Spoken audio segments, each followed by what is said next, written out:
vamos a dar inicio el día de hoy con la conferencia magistral del doctor César Javier Bañuelos Arzac, ¿no? Que es director, como les decía yo, del Hospital Psiquiátrico doctor Samuel Ramírez Moreno. El doctor César Javier Bañuelos, no, el otro ya se nos murió todito. Okay. Es médico por la Universidad Autónoma de Nuevo León, psiquiatra por la UNAM y director del Hospital Psiquiátrico Samuel Ramírez Moreno desde junio del 2000. El doctor, como les decía, pues nos va a hacer un recorrido a través de cómo se encuentra ahora, digamos, el Hospital Psiquiátrico Samuel Ramírez Moreno. Muchísimas gracias, doctor. Le dejo los micrófonos. Gracias, gracias.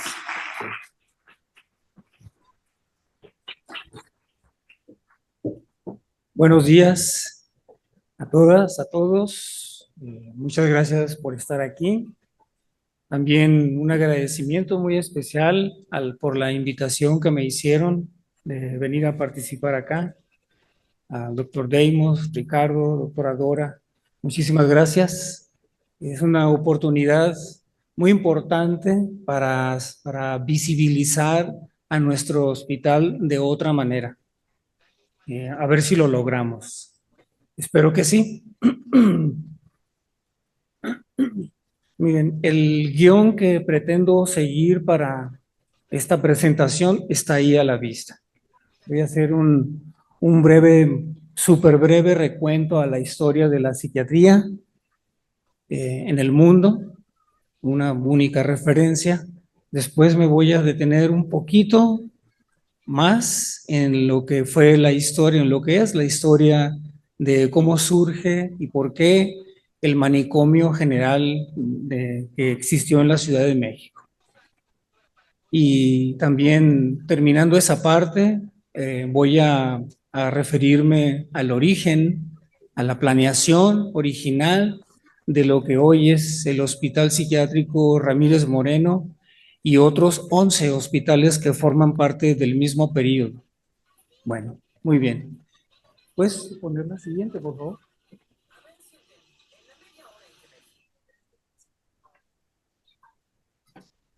Como todos sabemos, personas extrañas, excéntricas, con signos de locura y locas, han existido a lo largo de la historia de la humanidad, en todos lados.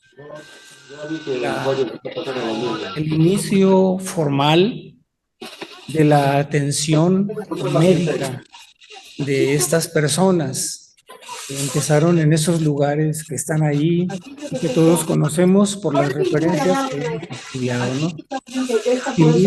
Felipe Pinel en Francia, en París, hospitales para separados, hombres y mujeres, en la Salpêtrière específicamente fue donde trabajó él. Señores, apaguen sus micrófonos, por favor. Más o menos en la misma época, William Tuke lo hizo en Inglaterra y también por la misma época en Italia lo hizo Vincenzo Chiarughi. ¿Por qué es importante recordar eso? Bueno, porque por una razón que perduró mucho tiempo, 2 siglos por lo menos, se apostaba en esos métodos de tratamiento que el encierro de las personas, la segregación social de las personas en lugares confinados, como lo fueron estas instituciones, habría de conducir necesaria y obligatoriamente a la curación, al restablecimiento, ¿no? Y bueno, los que somos estudiosos o aficionados de la historia sabemos que las cosas no ocurrieron así, sino de otra manera, digamos, desaseada, inadecuada, ofensiva y desestructurante de la vida subjetiva de las personas, en pocas palabras, ¿no? La siguiente, por favor. ¿En dónde está la ropa encima? De ahí nos brincamos a México. acá. Un salto como de 100 años, más o menos, un poquito menos de Por 100 favor, años. apaguen sus micrófonos, no permiten Porque en escuchar. ese lapso de tiempo, por lo menos en estos lugares que les acabo de mencionar, no siguió pasando nada más nuevo que el confinamiento y muchas anécdotas muy interesantes que, si bien ocurrieron, como lo dije, no impidió, no prohibió que hubiera historias de éxito. Muchas personas que fueron tratadas de esa manera lograron la reincorporación a la vida social en esos países, en esas ciudades, a causa de esos tratamientos, ¿no? Y son historias que se cuentan incompletas o de plano no se cuentan, sino a través de estudios especializados de historia, ¿no? Valga el momento para hacer mención de que esas investigaciones, las más relevantes que yo conozco al menos, son hechas en México, en el Instituto de Investigaciones Históricas de la UNAM, a cargo de, también seguramente voy a mencionar a dos personas sé que han estado en el Navarro, en el Fray y en el Samuel Ramírez también, y en diferentes lugares. Me refiero a Cristina Sacristán y también a Andrés Ríos Molina, ¿no? Ellos dos han sido pues investigadores muy acuciosos que han sacado a la luz estos datos que conocemos poco, repito, a través de los textos formales. Los libros de historia de la psiquiatría, por ejemplo, que conocemos, cualquiera de los que a los que quieran referirse, no mencionan estos detalles, ¿no? Porque por la razón que haya sido, pero no están mencionados. Y aquí pues los traigo a colación porque se ofrece a hacerlo. Bueno, como todos sabemos, en México la primera institución para la atención de enfermos mentales estuvo a cargo de Bernardino Álvarez, ¿no? Fue quien, digamos, tras un periodo de vida de él, complicada, eh, ¿cómo decirlo?, entregado a comportamientos complicados de adicciones, así se llaman hoy, lo que en ese momento se llamaban de otra manera, pero vivió una etapa muy turbulenta, de la cual se arrepintió y provocó una transformación en su persona, en su vida, y se dedicó a esto. Esto ocurrió en México. Y ahí están esos edificios todavía en el centro, uno de ellos, el otro está también por aquel rumbo, por Reforma e Hidalgo, en ese lugar. De esa etapa me interesa muchísimo resaltar que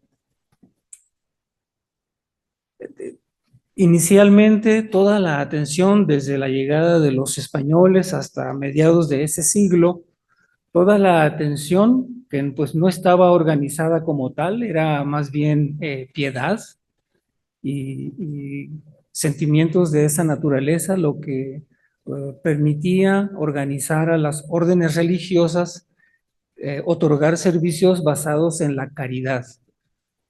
No era poca cosa realmente eso, ¿no? Porque sin la caridad, pues todos esos cientos o miles de personas habrían permanecido en la calle y eso se detuvo un poco con esa intervención de las órdenes religiosas. Fue a mediados del siglo XIX cuando la cosa empieza a cambiar en México, cuando el gobierno interviene para asumir la responsabilidad de ocuparse de organizar servicios de atención en salud mental, ocurrió con el presidente Benito Juárez. Ahí empezó el cambio y ahí empezaron los problemas realmente, ¿no? Para lo que después sería la psiquiatría institucional o la salud pública mental en México. Justamente en el momento en que el gobierno le dice a la religión, presta para acá, yo me encargo. Benito Juárez hizo muchas cosas muy importantes. Una de ellas es haber fundado lo que desde entonces se llama igual, Patrimonio de la Beneficencia Pública. Creo que todos los que trabajamos en gobierno sabemos que esa es una instancia que está por ahí en la Colonia del Valle y que es distribuidora de incontables apoyos en todas direcciones, tanto a organizaciones no gubernamentales como a instituciones de salud en todo el país. Es muy importante ese detalle. Digo, para mí es muy importante mencionarlo. No sé si se sepa debidamente que el fundador del patrimonio de la beneficencia pública fue el presidente Benito Juárez. Y ahí existe en esa institución el acta, ¿no? Con la firma de Benito Juárez, que pues por alguna razón relacionada con la dinámica del trabajo de ese lugar, no todos los empleados conocen esa acta. Y yo pues sí tuve la oportunidad de acercarme y verla y sí, efectivamente ahí está. Bueno, la siguiente, por favor. Ok. Eh, voy a quitar esto tantito de aquí. Luego viene una etapa muy importante, cuando se empieza desde el gobierno de México, en el Ministerio de Salud, con el doctor Liceaga, no me acuerdo su nombre de pila, pero es el doctor Liceaga, a quien se le encomienda empezar con los preparativos de la planeación y ejecución de la construcción de un hospital, un manicomio, ¿no? Estoy casi seguro que el doctor, ¿no está mencionado ahí? Ah, sí, sí está. El doctor del último renglón, Román Ramírez, probablemente nadie lo conozca y sea la primera vez que lo escuchan, o tal vez algunos sí tengan noticia de él, pero fue como la mano derecha del doctor Liceaga, en quien puso en sus manos la tarea de recorrer diferentes países en Europa, en Norteamérica, para hacer de todo ese recorrido un planteamiento alternativo, revolucionario, que sirviera a los fines de crear los servicios correspondientes en México, ¿no? Estamos hablando de no está el año ahí, pero es 1883 aproximadamente. Fue la primera comisión gubernamental encargada de reunirse para empezar esta planeación. ¿Quiénes se reunieron? Pues el Ministerio de Salud y un ministerio que se llamaba de Fomento al Comercio. Yo nunca entendí por qué, pero estaba ahí y ocupaba un lugar importante. Tal vez era la fuente de los recursos financieros. Es probable que por eso haya sido.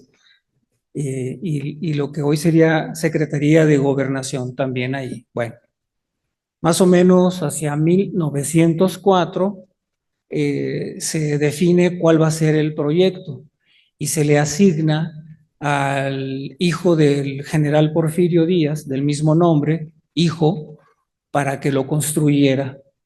Y la construcción empezó más o menos ahí, en ese año, 1904, y se inaugura el manicomio general el 1 de septiembre de 1910.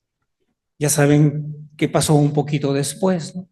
El inicio de la revolución y una decena muy complicada con muchos problemas sociales, económicos, etcétera.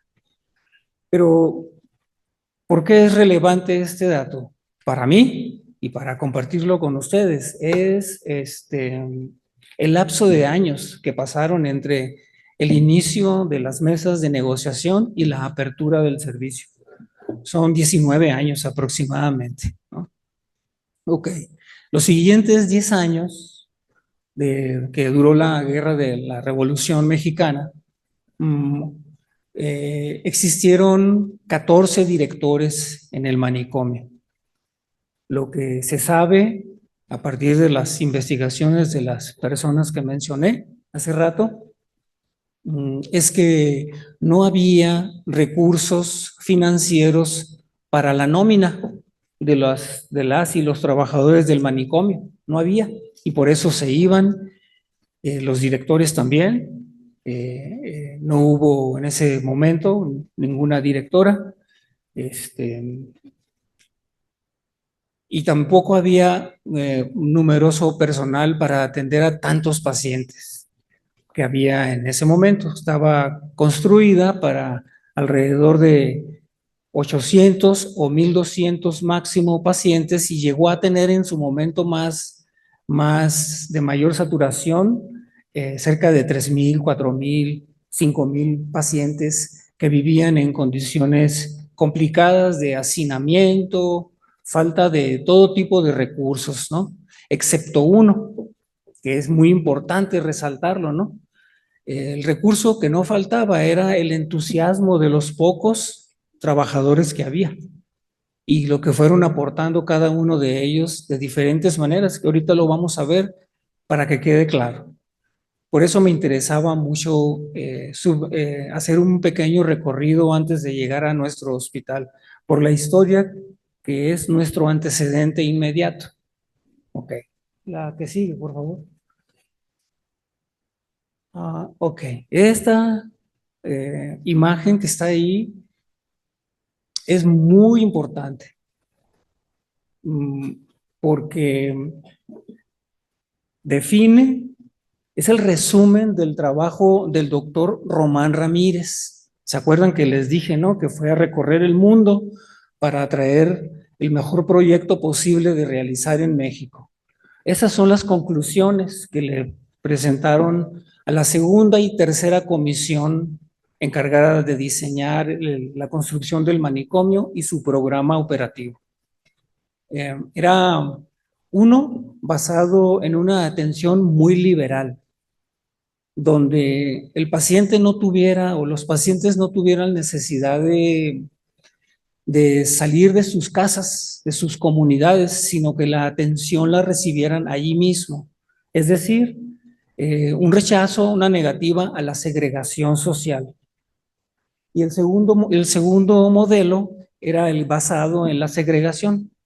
Bueno, ese fue el que se escogió, porque se pensaba que el manicomio situado en lo que hoy son las torres de Mixcoac, era en ese entonces, 1904 a 1910, eran las afueras de la Ciudad de México y se pensaba claramente que el hecho de estar aislados del ruido de la ciudad y el aire limpio harían lo propio para que los pacientes se curaran de los problemas que afectaban su vida, ¿no? Ok. Pero, ¿por qué es importante? Porque se basó en un proyecto, en una idea, en un plan que hoy se combate a como dé lugar y con las consecuencias que haya, ¿no? Me refiero a la desinstitucionalización, que es uno de los rasgos que han caracterizado el trabajo de nuestro hospital en los últimos 30, 40 años. Muy activamente la desinstitucionalización, que ha tenido numerosos momentos y accidentes y también algunas historias de éxito, no pocas. Al ratito me voy a referir a ellas. Muy bien. La que sigue, por favor. Es muy importante esta. Ok, ahora me voy a referir rápidamente a lo que pasó con el manicomio, lo positivo que fue la existencia del manicomio, porque es muy importante que se sepa que no solamente fueron esas historias negras, tétricas, aburridas, que tanto se publicaron en la prensa de ese momento y en libros curiosos de la actualidad. Digo curiosos porque carecen de fundamentos, o no es que carezcan de fundamentos, carecen de documentación adecuada y suficiente, como nos lo ha demostrado las investigaciones a las que hice referencia hace rato. Ok. Ok. Es la siguiente, por favor. Ya hablé de eso un poquito. Ok. Aquí empieza, mire, la historia del manicomio no se resume, no se reduce, aunque así haya aparecido en muchos textos, historias, películas y demás, a una cadena de errores y fracasos permanentes. No, por supuesto que no. La generación de médicos mexicanos que pasaron por la Castañeda y personal de todo tipo, porque había personal de enfermería, de rehabilitación, de deporte, de corte de pelo, de muchas cosas, de trabajo, ¿cómo se llama? Hoy se llama rehabilitación psicosocial. Antes se llamaba rehabilitación por el trabajo. Ok, hay una cadena de éxitos y huellas muy importantes que, en mi opinión y en resumen, nos dejaron la vara bien alta a las instituciones de salud mental para mejorar lo que hicieron esos médicos mexicanos, ¿no? Los primeros 10 años no había una clara identificación de una psiquiatría como tal, o médicos mexicanos formados como psiquiatras, no lo sabía. Pero ocurrió eso que dice ahí, miren, en el primer lugar. Dice Andrés Ríos Molina en alguna de sus publicaciones que el primer lugar en México donde se aterrizó y se atendió la lectura del psicoanálisis, que ya tenía un recorrido en Europa, con complicaciones también, por supuesto, fue nada más y nada menos que en la dirección del manicomio. ¿Qué ocurrió ahí? Pues presentaban casos de psicosis y los analizaban con los conocimientos y herramientas analíticas de que disponían en ese momento, que eran bastante pobres porque pues no existía la práctica del psicoanálisis en México, ¿no? Después sí, bastante más adelante, como 30 años después. Ok. Empieza a partir de la década del 20 para adelante, una cadena de éxitos contundentes que se conocen demasiado mal. Sabemos que, por ejemplo, hoy en la actualidad, la propaganda gubernamental no es crítica, no sé si existe alguna autoridad aquí del gobierno, sino para bajarle a mi tema, ¿no? Bueno, ok, no. La propaganda gubernamental actual eh, en materia de adicciones, pues ya saben cómo está, ¿no? A todo lo que da, a todo lo que da en todos los medios de comunicación, redes sociales, todos los días desde las 7 de la mañana sale el primer mensaje y a las 10, 11 de la noche el último. Pues es necesario que sea así, ¿no? Porque el problema es bien grave. Con el tema de la marihuana, se acordarán ustedes que al inicio del sexenio hubo todo un escándalo de que en la Cámara, incluso en la Cámara de Diputados, se subió un diputado a forjar un churro ahí en el micrófono y nomás le faltó prenderle fuego. Para mí eso fue un acto muy burdo de exhibicionismo estéril, ¿no? A diferencia de lo que hicieron estos señores, el doctor Leopoldo Salazar Viniegra, que se la jugó. ¿En qué sentido se la jugó? Fue el primer impulsor de la despenalización del consumo de marihuana. Adentro de la Castañeda se construyó un hospital más chiquito para atender lo que entonces se llamaba toxicomanía, son las adicciones. Y el director de esa área pues era Salazar Viniegra. Y demostró con publicaciones que no se conocen, están ahí arrumbadas en la Facultad de Medicina, allá en el centro, en la antigua Escuela de Medicina, en el sótano hay una biblioteca de muy difícil acceso, si no es que conocen al director o algo así, pero están unos textos ahí fenomenales, el primer libro de medicina que llegó con la conquista, ahí está. Y estas cosas también, ¿no? Ok. El Mercurio Volante se llamó la primera revista de medicina en América. Ahí está. Muy importante, como punto de partida por lo menos, ¿no? De lo que ha sido el desarrollo de la medicina en lo que ahora es nuestro país. Entonces Salazar Viniegra se dedicó a eso y demostró que el consumo de marihuana por sí mismo no era causa de psicosis ni de daños a la salud. Y eso, cuando yo estudio eso y después veo al diputado exhibicionista haciendo eso, digo, está muy clara la diferencia que hay entre Salazar Viniegra y un diputado, lo digo con respeto, exhibicionista, que pues desafortunadamente forma parte en ese momento, ese diputado, de la fracción de Morena en la Cámara de Diputados, ¿no? No es una crítica a Morena, yo soy morenista, de corazón, no estoy afiliado, pero bueno, ¿no? Quería decirlo así de esa manera para que no haya problemas. Ese es el detalle, fíjense. Entonces ahora lo ligo también con toda la publicidad en el régimen, ¿no? Como si se tratara del inicio, como si se tratara del descubrimiento de la verdad ahora y no antes. Nos lo enseñó Salazar Viniegra. Solo que pasó que en ese entonces el conservadurismo médico y social ocasionó que quedara marginado de la vida pública y desapareció del escenario, pero dejó sus publicaciones que ahí están para constatar el primer paso en lo que hoy sería todo el cúmulo de programas de atención a las adicciones, ¿no?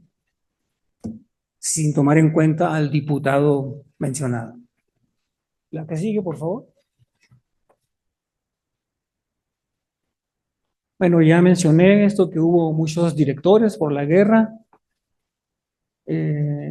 Incluso la Castañeda, hay un par de detalles ahí interesantes que están en los libros de Andrés Ríos, donde alrededor de 1914-15, ya con la guerra en su apogeo, un comando del ejército zapatistas tomó la Castañeda durante unas semanas y andaban en los caballos y echando balazos por todos lados y pues eso espantó a los pacientes mucho.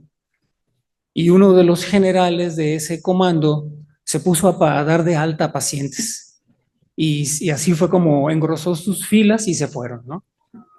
Después vino, pocos días después, llegó otro comando, pero del ejército carrancista.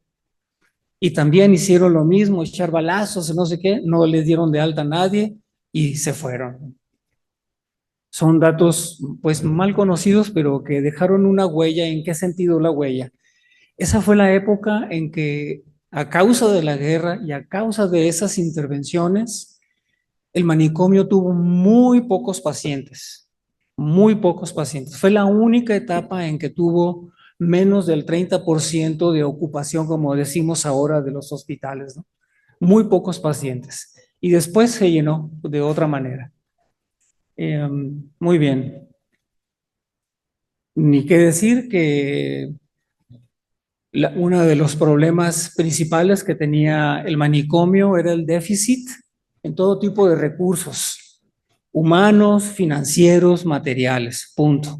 No había con qué hacer las cosas, cómo tratar, cómo contratar y cómo pagar a los contratados, ¿no? Por eso se iban constantemente los empleados, incluyendo los directores. Muy bien. La estabilidad en el manicomio empieza justamente, como lo dice ahí, con el doctor Samuel Ramírez Moreno, que lleva el nombre que tiene nuestro hospital. Fue él quien introdujo mejoras administrativas importantes que detuvieron el déficit de los recursos humanos, financieros y materiales. Y también se ocupó muchísimo de capacitar al personal, lo cual sigue siendo una actividad esencial en todas las instituciones de salud públicas y privadas también. la capacitación del personal. Sin eso, todo se achica, se atrofia y pierde el rumbo, ¿no? Entonces, Samuel Ramírez Moreno, junto con otros médicos, Salazar Viniegra y otros que voy a mencionar ahorita, fueron, sin lugar a dudas, de acuerdo a los historiadores serios, la primera generación de médicos mexicanos identificados como psiquiatras con formación en otros países como Francia, Estados Unidos, etcétera. Entre ellos, Ramírez Moreno. La que sigue, por favor. Miren, esperen. Bueno, ahí decía al final que impulsó el trato digno a los pacientes, Samuel Ramírez Moreno. ¿Y dónde hemos oído eso en la actualidad? Todos los días nos lo están diciendo en las instituciones, ¿no?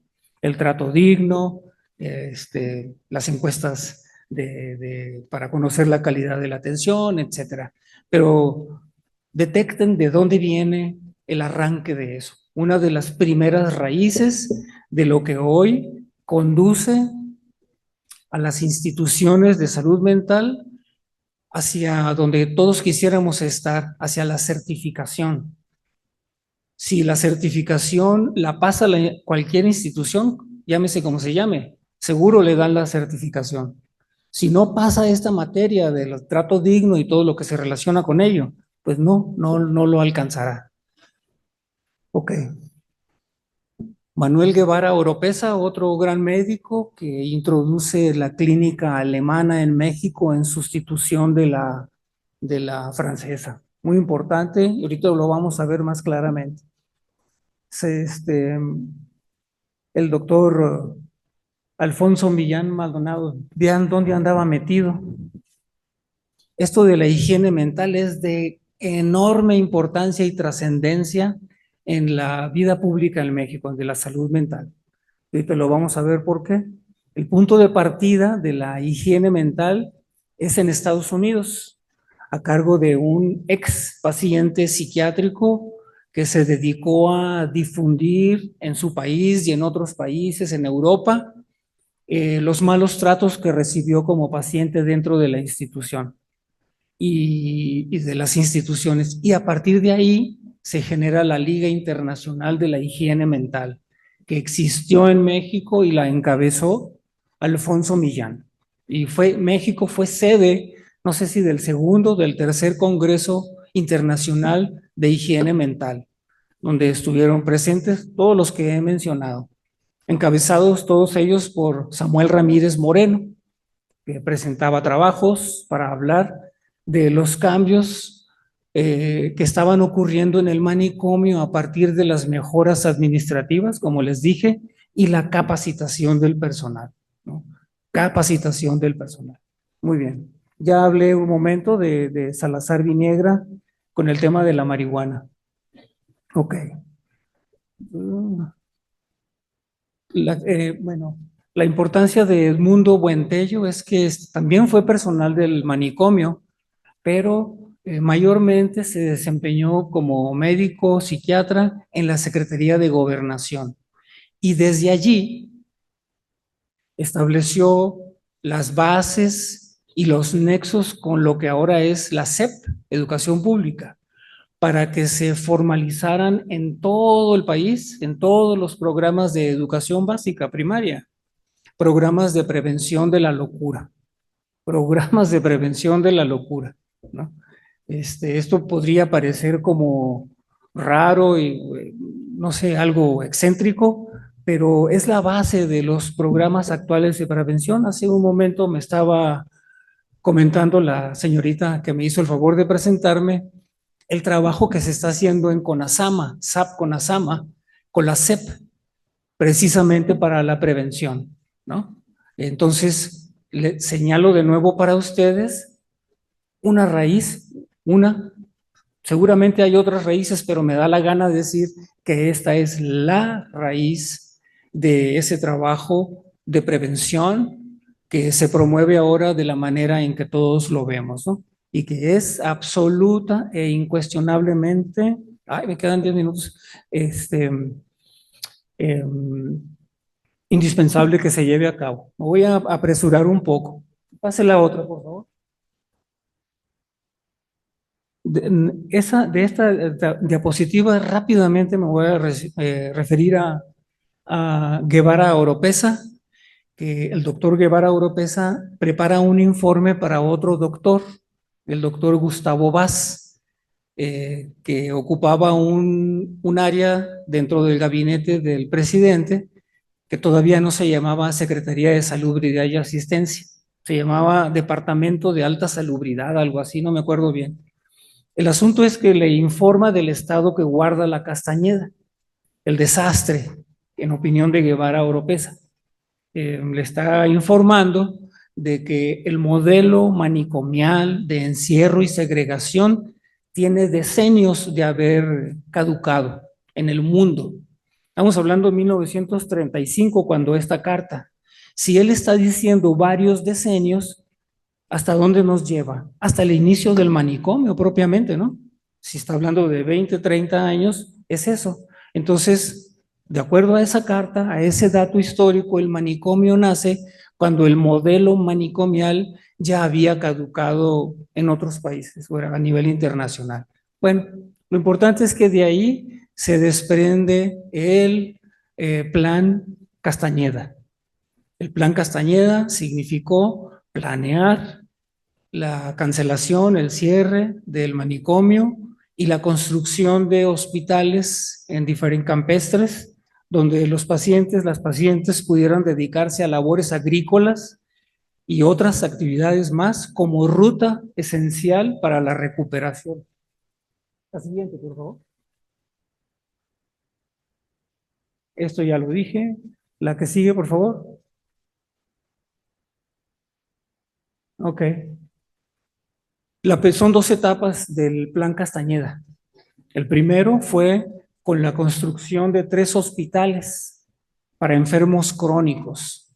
Estaban uno en León, Guanajuato, ahí está todavía, y me cuentan amigos que tengo trabajando ahí, que funciona perfectamente bien, ¿no? Que funciona maravillosamente bien. Eso me han dicho, no lo conozco.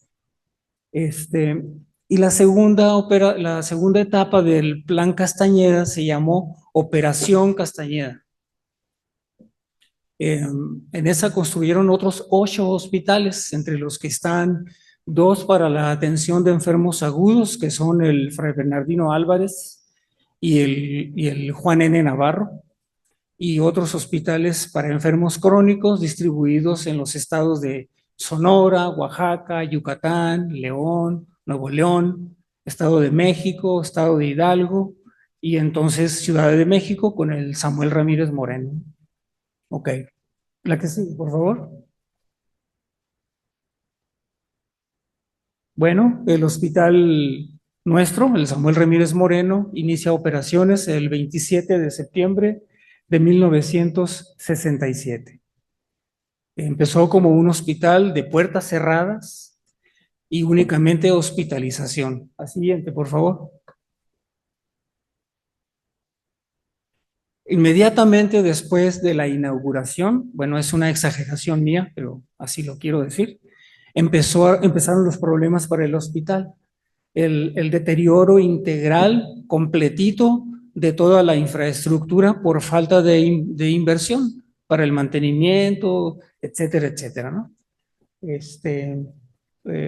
Se presentaron muchísimos problemas y lo más importante, todo ese deterioro se llevó consigo en forma atropellada la tradición académica y la tradición de investigación del hospital. Duró algunos años y costó trabajo restablecer eso. Bueno, en una tercera etapa ya más reciente, estamos hablando de hace unos 40 años aproximadamente, empezamos la consulta externa con un psiquiatra y un psicólogo. En la actualidad, la consulta externa es gigantesca. No sé, es un edificio como de unos 200 metros o un poco más, que tiene 12 psiquiatras atendiendo menores de edad, hombres y mujeres, y unos 6 psiquiatras, 7 para adultos, de tal manera, y un servicio de urgencias. De tal manera que lo que se hace en diferentes instituciones en la zona de hospitales, acá en Tlalpan, lo hacemos todo ahí en el Samuel Ramírez Moreno. Ese marcó un salto muy importante para la evolución de nuestra institución, evolución favorable desde luego. Estamos a la espera de contar con unos poquitos más de paidopsiquiatras para formalizar el inicio de hospitalización de menores de edad también, adolescentes. Tenemos el espacio listo, camas y toda la cosa para tener hospitalizados en forma breve y muy breve 5 hombres y 5 mujeres adolescentes. Tenemos, como lo decía ayer, se adelantó el doctor Quijada, ni modo. Tenemos desde hace 1 año y 2 meses, iniciamos la hospitalización de mujeres adultas y llevamos en ese lapso de tiempo unos 600 internamientos que en promedio duran 24 días, un poco menos, 23, 24 días. Y con ese lapso de tiempo y esa cantidad de trabajo realizado, pues hemos tenido un aprendizaje muy grande.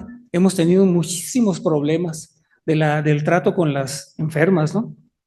Es una dinámica bastante diferente que la que se tiene cuando uno trabaja con los hombres. Hay diferencias claras entre hombres y mujeres, valga la obviedad, ¿verdad?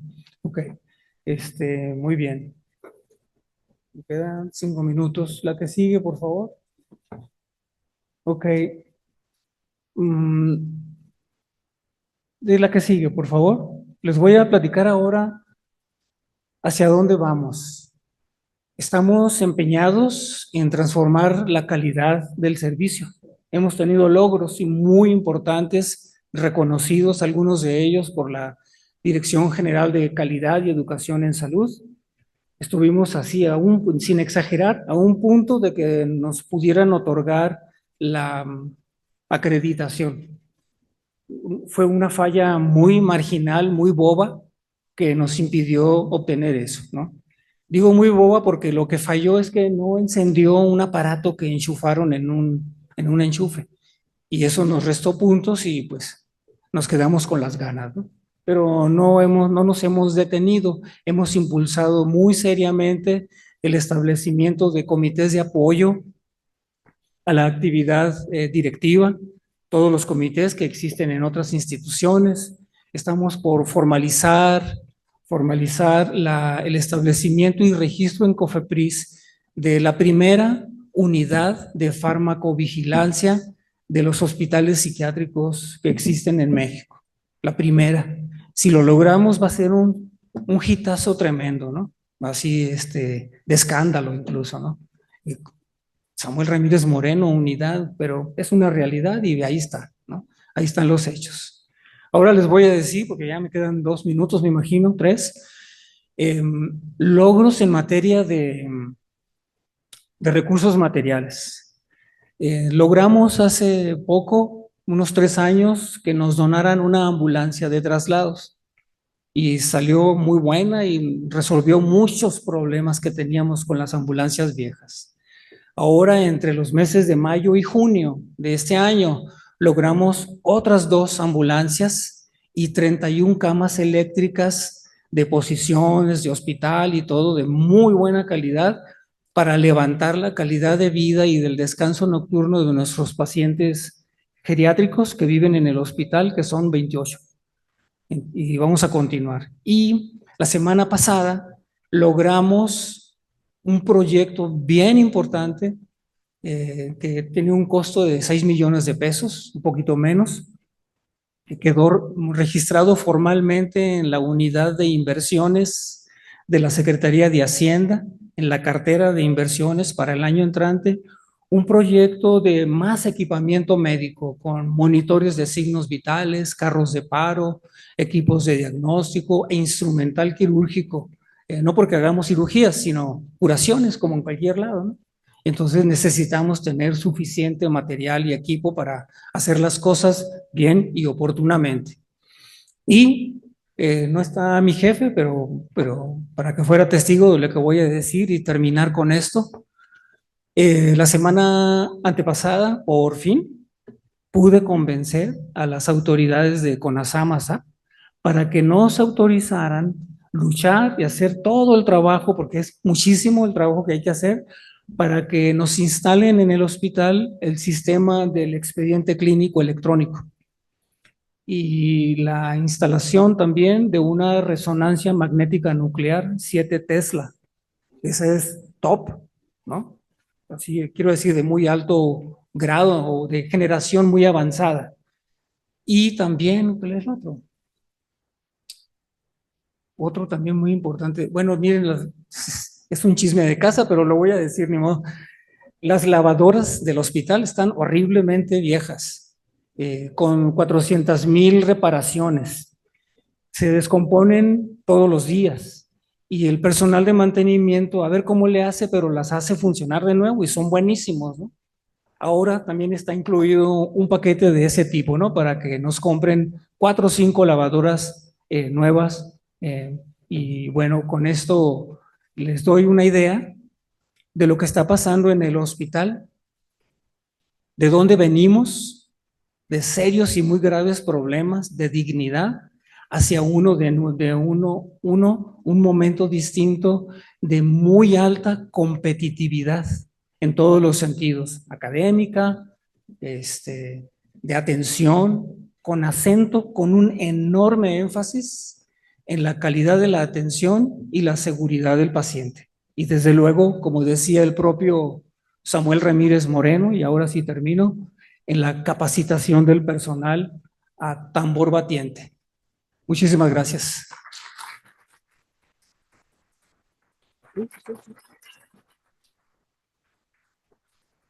Pues muchas gracias, doctor. Así que ha sido muy interesante este recorrido que hemos tenido a través de sus palabras. Bueno, empezamos con las preguntas. ¿Cuál es? Sí, ahorita estamos con una de red que ya teníamos. ¿Cuál es su opinión sobre el nuevo modelo de atención a pacientes psiquiátricos en todos los hospitales? Si no están basados en la segregación y el trato incorrecto, es decir, haciendo prevalecer el trato digno, tomar en cuenta la opinión del paciente, del familiar, en la definición de las medidas de tratamiento y todo eso. Me parece que un plan de trabajo con esas características reuniría condiciones adecuadas de progresividad. Por aquí tenemos alguna otra. Sí, aquí enfrente. Doctor, bueno, felicitarlo por su remembranza histórica. De acuerdo con el Plan Nacional de Desarrollo 2019-2024, que fue publicado en el Diario Oficial de la Federación, y con respecto al decreto presidencial del presidente de la República, de la Comisión Nacional de Salud Mental y Adicciones, que habla sobre el artículo 4 de la Constitución, de los diferentes artículos, en la fracción sexta del artículo quinto, 6, 7 y 27 de la fracción 6, 72, 74 y 74 bis, 187, 187 y 191 de la Ley General de Salud, el presidente de la República ha decretado que en el Plan Nacional de Salud, los hospitales psiquiátricos, yo fui director de un hospital en Aguascalientes, van a desaparecer, y en este lo tengo aquí, ya no van a existir los hospitales como tales para la atención médica, y a los que hemos sido directores de hospitales nos preocupa, porque actualmente este plan dice que van a ser atendidos en hospitales generales, y todo lo que los directores hemos peleado y hemos pugnado para hacer lo que usted está haciendo, ya no se va a poder llevar a cabo.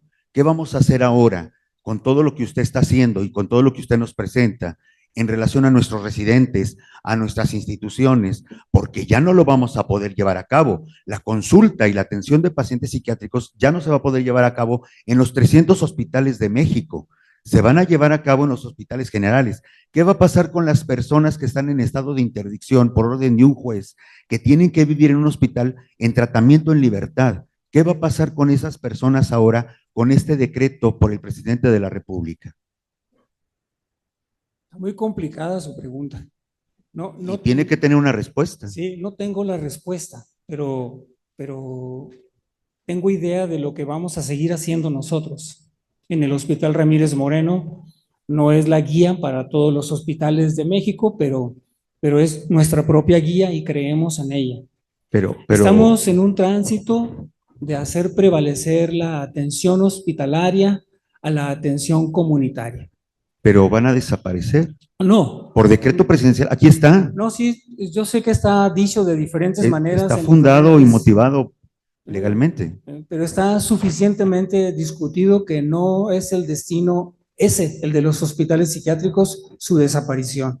Su transformación gradual en hospitales generales al cabo de 30, 40, 50 años No. aproximadamente. No, aquí en la ley, se lo acabo si Bueno, gusta, le paso el formato, pero en realidad está para el proyecto en cuanto termine el decreto y está publicado en el diario oficial de la Federación. Sí, Y el sí. proyecto es que la atención se dé en hospitales generales para integrar la salud mental a un hospital general. Ya. Más bien aquí la cuestión finalmente es que se van a integrar los hospitales generales al tratamiento de los pacientes psiquiátricos, pero digamos como que todas las autoridades lo que han venido viendo desde la parte del doctor Quijada tiene que ver con esta transformación gradual que, como dice el doctor, dentro de lo que se ha observado es que la transformación efectivamente llevará 30, 40 años, ¿no? Porque no se tienen actualmente las condiciones como para pasar a esta atención comunitaria. Ayer el doctor Quijada comentaba que apenas se hizo una transformación de los UNEM-CAPA, ¿no? Entonces, esta primera intervención a partir del primer nivel, ¿no? Pues está iniciando.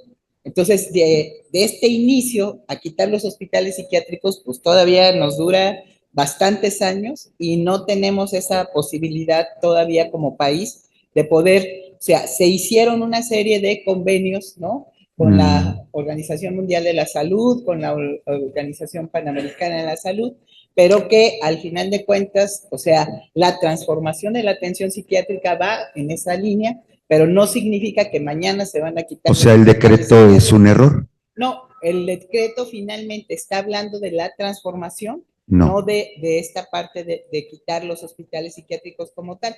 Y le digo, dentro de CONASAMA, lo que se ha ido revisando y de lo que se ha estado teniendo es como esta cuestión de que va a tener una transformación, pero durante muchos años, y que la intervención de primer nivel y de la parte básicamente de los hospitales generales es que integren camas, pero no quiere decir en este momento, y esta transformación pues va a ser todavía mucho más gradual. Y una última cosa para terminar con la respuesta posible a su pregunta, y aquí hay otra, es que si todavía estamos por aquí trabajando y andamos por aquí, cuando llegue ese momento en que se intente desaparecer a los hospitales psiquiátricos, como dice ese decreto errático, pues los trabajadores no estamos pintados. Ojalá. Estamos organizados de diferentes maneras y extremadamente politizados. Ojalá.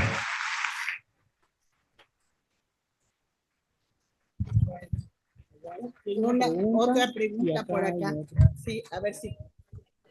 Ah, perdón, allá. Sí, perdón. Mi comentario es muy breve. Yo creo que no solamente necesitamos ser buenos psiquiatras, ser buenos maestros, yo creo que también es muy importante ser buenos políticos, ¿no?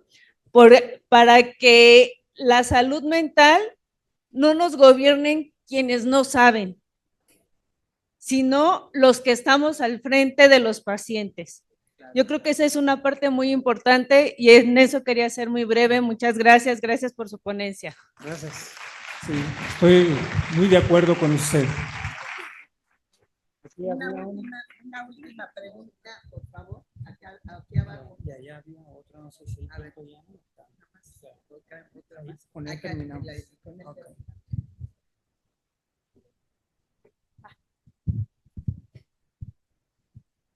Buen día. Felicidades, interesante su ponencia. Definitivamente es necesario reconocer que el conocimiento logrado hoy en día no ha sido fruto de la nada. Hace ya más de 5,000 años había hombres que trepanaban cerebros en el antiguo Egipto. Había un hombre que escribió un código que se llama el Código de Abu Dhabi, que es uno de los primeros códigos de ética, donde dice: he hecho justicia con el pobre, he hecho justicia con el huérfano, he hecho justicia con la viuda. Definitivamente, la voluntad de servicio, la ética y el amor al prójimo deben ser eje central de todo servidor público en toda secretaría o en todo estado o en toda representación. Definitivamente, las personas que estamos capacitadas y preparadas debemos de estar en los lugares estratégicos para poder tomar las decisiones adecuadas.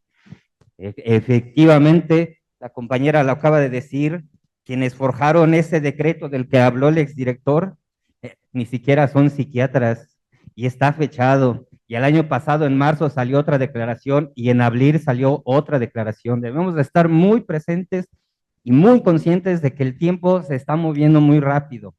Usted citó al primer sujeto que se atrevió a legalizar y despenalizar el uso de sustancias. Sí, efectivamente, pero ya el decreto viene también para el 2030 y en el 2030 entra en vigor el consumo legal de marihuana en muchas de sus presentaciones y ni siquiera hay una disciplina y una constancia con ASAMA, SAP y todos los servicios de atención psiquiátrica. Tenemos que dar la cara y tenemos que estar al frente porque nosotros somos la punta de lanza.